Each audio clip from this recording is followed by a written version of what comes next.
Hello YouTube, it is your boy B3, back with another kicking, you guessed it, action figure review.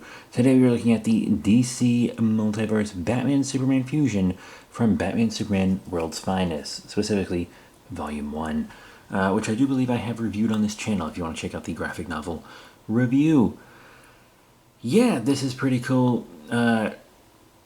He's a really neat design. It's a Batman and Superman outwill Hal Jordan, summon his Green Lantern ring to them, and it fuses all three of them together. So he's half Batman, half Superman, but also has a Green Lantern power ring powering him. It's very cool. The whole book is like a real perfect fusion of like modern and Silver Age storytelling. It's really great. Oh, they wouldn't be able to outwill Hal Jordan. Well, a Hal Jordan that's being mind controlled, yeah, they could. And they did. But yeah, here he is in the package. I almost got the Platinum Edition, but I figured I would prefer this one. The other Platinum Edition had cool translucent parts, which I really liked, but if I could only get one, I decided I would prefer this guy. But who knows, maybe one day when I got more money. Anyway, that's the character after he fuses and stuff. Pretty cool, so let's bust this guy out of package. And here he is out of package. The Batman Superman fusion. Yeah, you know, I think it's a really cool design. The symbol on the back is a little weird to me. There would be one on the back if he had a cape. Well, he doesn't have a cape. Like, I know it's because Superman has a symbol on the back of his cape sometimes, but it's a little odd. But, yeah, it's a really great design. The figure doesn't perfectly match the design, like, all these little lines aren't on it, and this is kind of blue on the actual suit, and just small things like that. Clearly these are probably reused parts, which is why it's like that. Oh well. The reused parts are just gonna happen, people. They're just gonna happen. But yeah, he's got a cool head sculpt. The eyes are done well. The way the packaging was, it like wasn't tall enough for his bat ears, so they were all curled up like little devil horns. I need to like boil them and heat them out. Ugh. Oh well, but this symbol's kind of clean, though it looks like the printer that painted it on left a lot of lines on it, which is a little odd. He's got like a wash, it seems like, on the blue and on the belt, which is kind of interesting. I don't know how I feel about the wash on the blue, but the wash on the belt looks really good. You can see he's got his Green Lantern willpower energy in the fists and running up the veins on the arm. On the comic, of course, the veins connect to the hands. They don't here, just because they'd have to run through the joint. I kind of get that. It's just a technical difficulty. But nice red boots and stuff. Once again, it is a really cool head sculpt.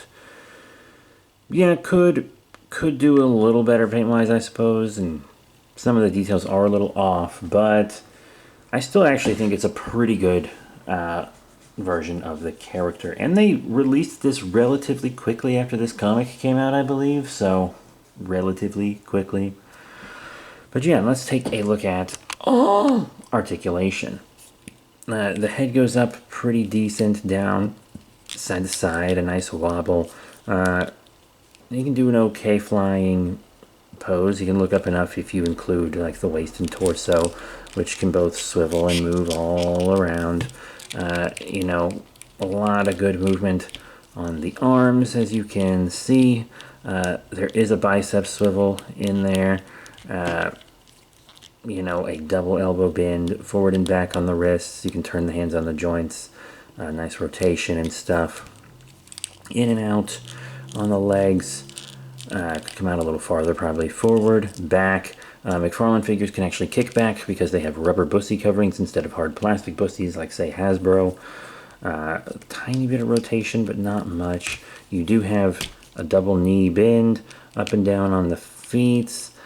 You do kind of have a little bit of a ankle swivel and an ankle pivot with peg holes on the bottom of the feet. Also, those little toe beans articulate. Yeah, pretty much exactly the articulation I expected. Pretty cool. But now let's take a look at accessories. You can see hand-wise he has a holding hand and a punching hand, and then he also has an open hand, which I'll probably display him with. But the holding hand actually will end up holding batarangs, but not just any batarangs, willpower construct batarangs. He comes with 3 of them, which is kind of surprising. Yeah, 3 willpower construct batarangs. Very interesting.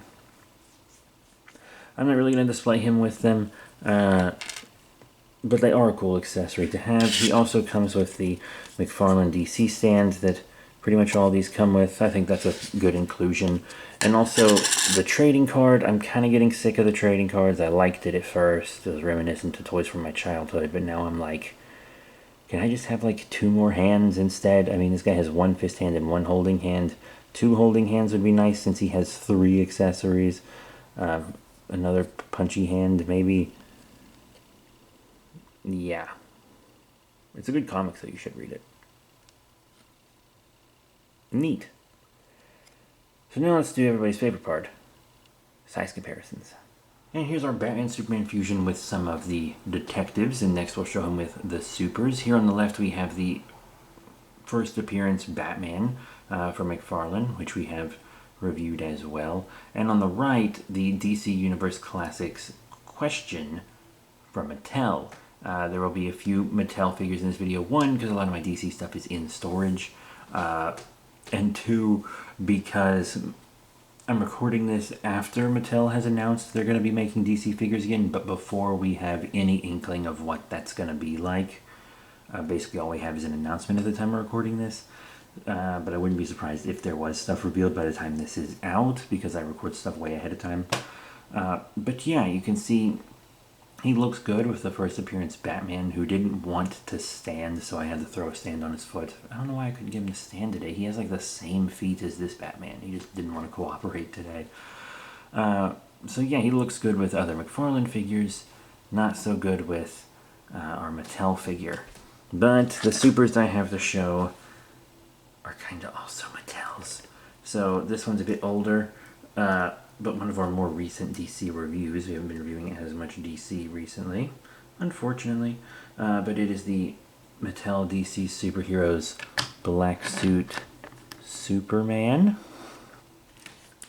And the Mattel Movie Masters Man of Steel, you guessed it, Superman.